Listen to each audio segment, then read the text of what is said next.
Halo sahabat PMI Banjarnegara, spesial banget karena hari ini kita bersama-sama dengan teman yang spesial, yang sangat jauh tapi sudah dekat di hati karena begitulah.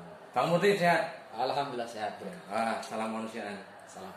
Ini teman kita relawan asli dari Lombok, Nusa Tenggara Barat. Persisnya Lombok Utara, PMI Lombok Utara. PMI Lombok Utara. Yeah. Ya, lihat sana aja. Wah, senang banget karena Mas Murdin ini ternyata sudah lumayan lama di Banjarnegara. Yeah. Ini dalam rangka apa ini di Banjarnegara? Jadi begini bang, karena kan kita dulu itu kan sempat dilanda yang namanya bencana gempa kan, yang 7,0 yang meluluh lantakkan khususnya Lombok Utara waktu itu. Nah, termasuk saya kan korban. Nah, desa saya itu kan termasuk dia tuh zona merah di sana. Yeah. Ada 3 desa yang kena zona merah. Nah, kebetulan saya. Jadi waktu itu pada fase tanggap darurat, terus masa transisi sampai rehab rekon itu banyak PMI dari Jateng secara umum nih saya sebut dari Jateng yang datang membantu kita, gitu. Termasuk PMI Banjar kayak gitu. Jadi setiap PMI yang ada di Jateng itu ada perwakilannya. Kayak gitu. Ya, dari dulu dari kita ngirim sekitar ada 8 orang yang kesana stay teman-teman selama 1 bulan Ya. di bagian shelter untuk teman-teman di sana ya. Lanjut. Yeah. Jadi di sana kan karena lama bergaul sama teman-teman juga di sana karena ada rollingan waktu itu kan. Ya. Ada yang pertama yang bergiat di WOS, di sana ada namanya Mas Yudi waktu itu, Mas Yudi sama Mbak Asih kalau nggak salah, yang saya kenal. Nah selanjutnya itu kan pas fase pembangunan emergency shelter waktu itu, diutus lagi 2 orang yang dari Banjar, yaitu Mas Yeno sama Pak Heri. Sama Pak Heri waktu itu. Jadi waktu itu posisi saya aktif di DU waktu itu. Jadi sering ngobrol sama beliau, ketemu terkait juga kan distribusi makanan kan otomatis ketemu kayak gitu. Tapi waktu itu kan karena perwakilan PMI Jateng itu ada perwakilan. Jadi saya ke PMI Jateng saya bilang kan sebenarnya datang silaturahmi. Datang silaturahmi. Bahasa kerennya walking. Jalan-jalan background background ala relawan. Saya di orang saya. Bos Karena banyak teman. Jadi kan saya berangkat itu tanggal 14 Oktober waktu itu. Setahun nih. Setahun ya. Rumah ya. 2021 kan. Ya sekarang 2022. Nah, waktu itu kan saya setar dari Wonogiri, waktu itu ketemu sama korlapnya di sana. Korlap NTB waktu itu namanya Pak Warjo. Nah, mungkin teman-teman banyak yang kenal namanya Pak Warjo. Nah selanjutnya itu bergeser ke Solo waktu itu 10 hari. Bergeser di Solo. Waktu itu aktif berkegiatan sama teman-teman Sibat. Karena di sana tuh luar biasa Sibatnya itu. Mantap semua itu. Kalau tidak salah jumlahnya itu 53 kelurahan waktu itu.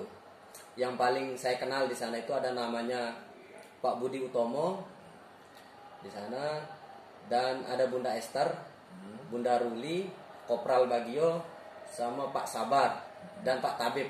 Mereka itu penggiat sungai di sana, itu artinya mereka yang memelihara Sungai Bungawan Solo, teman-teman. Itu. Jadi saya sering terlibat di sana. Keseharian saya tuh ikut sama mereka kayak gitu. Setelah dari Solo kemana? Nah setelah dari Solo itu saya bergeser ke Kebumen waktu itu. Tetangga, pada pengen pakai Kebumen. Ngapak, iya. Orang ngapak, orang kepenak katanya. Tapi saya tidak bisa ngapak ini, masih belajar. Ya di Kebumen. Berapa hari Kebumen? Di Kebumen waktu itu 15 hari. 15 hari ya, setengah bulan. 15 hari di sana. Ketemu juga sama teman-teman relawan yang dulu berangkat sama teman-teman Banjar. Di sana itu ada 13 relawan yang saya kenal di sana. Kalau saya sebutkan nih mewakili lah kita bilang, yang perempuan yang paling saya kenal di sana itu namanya Mbak Dani. Paling kenal ya. Perempuan. Nah, kalau yang laki-laki ada namanya Pak Sukuri sama Mas Ikhwan di sana. Tapi jumlahnya itu ada 13 orang waktu itu. Setelah dari Kebumen bergeser lagi. Setelah Kebumen bergeser lagi saya ke Banyumas. Pada baik nggak pakai. Banyumas. Di sana saya ketemu karo Mas Atino sama Mas Umam. Mereka itu juga salah satu teman dari PMI Banjar pas pemberangkatan shelter waktu itu, pas pembangunan emergency shelter. Nah setelah dari Banyumas langsung landing ke Banjar. Sempat ke Purbalingga, mampir ke Purbalingga, tapi ya ada kendala waktu itu, akhirnya saya langsung ke Banjar. Nah, jadi rata-rata waktu saya itu 10 hari sampai 15 hari sebelum nyampe Banjar. Nah tapi ini yang menarik ini Bang. Ya, kenapa? Ini menarik ini. Saya di Banjar itu sekarang ya bisa dikatakan hampir mendekati 2 bulan nih Bang. Yang lain 15 hari 1 minggu di Banjar. 2 bulan. Ada apa?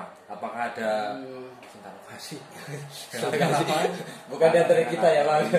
Kamu laki-laki lah, saya normal. Bahaya nanti. Kenapa bisa sampai 2 bulan di Banjar? Apa jangan-jangan dia? Menarik juga ya teman-teman. Jadi gini. Karena memang saya sudah menargetkan, artinya kalau di Banjar itu saya akan lama di sana.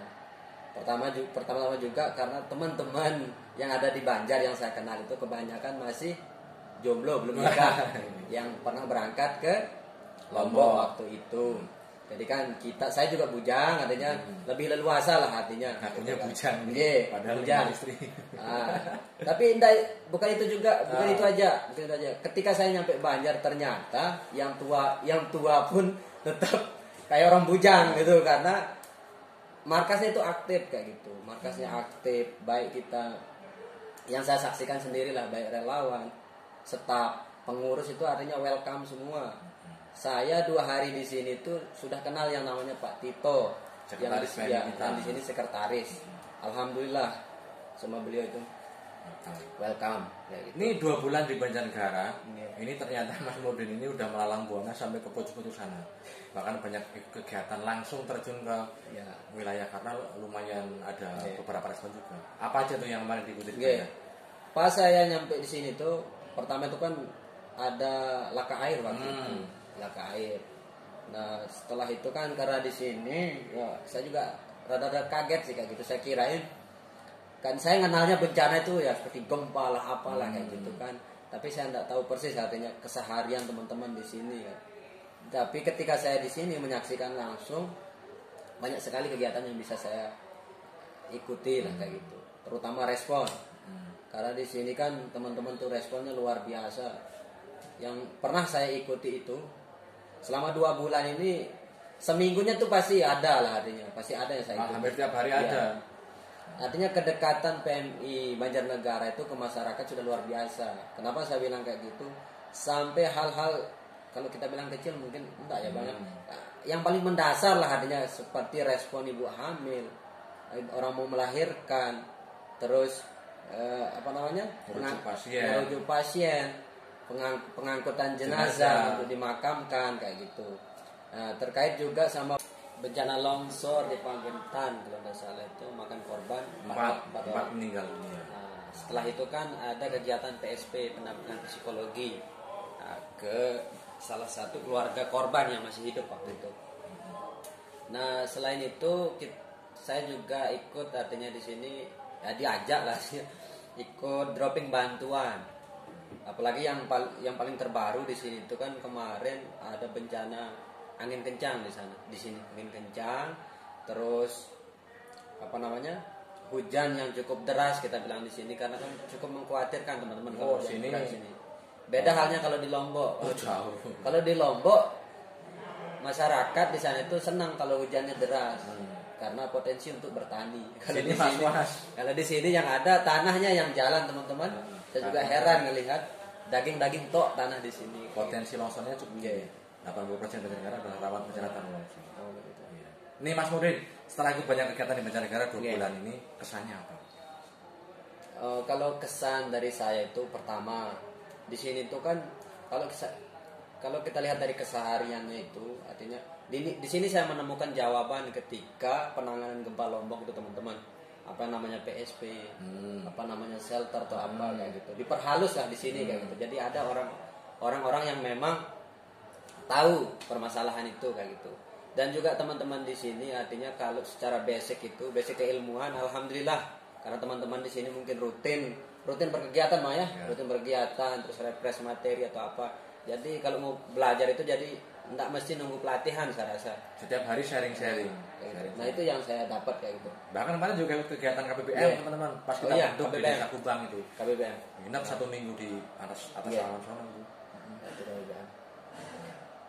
Oke, jadi itu teman-teman ngobrol kita sama Mas Murdin, orang asli Lombok yang datang ke Banjarnegara, relawan murni yang pure pengen silaturahmi. Korban gempa yang selamat. Oh selamat gitu, alhamdulillah. Maka sampai sini kita harapkan Mas Murdin setelah pulang ke sana tetap kita jalin saudara silaturahmi.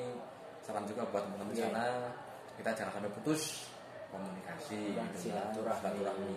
Mau nanti nikah undang-undang kita, mau dapat orang Banjar kan nggak tahu kalau lama di sini. Oke Mas Murdin, jadi kami teman-teman dari Banjar mengucapkan terima kasih atas kunjungannya, ikut kegiatan juga, sharing pengalaman, kemudian ke depan sukses Mas Murdin karena dia basicnya pengen jadi pengusaha, pengen jadi petani yang sukses, mengembangkan di sana. Oke teman-teman, itulah Mas Murdin, orang asli Lombok yang sangat luar biasa sampai ke Banjarnegara dengan modal semangat untuk kebersamaan. Sukses buat kalian semuanya. Salam kemanusiaan.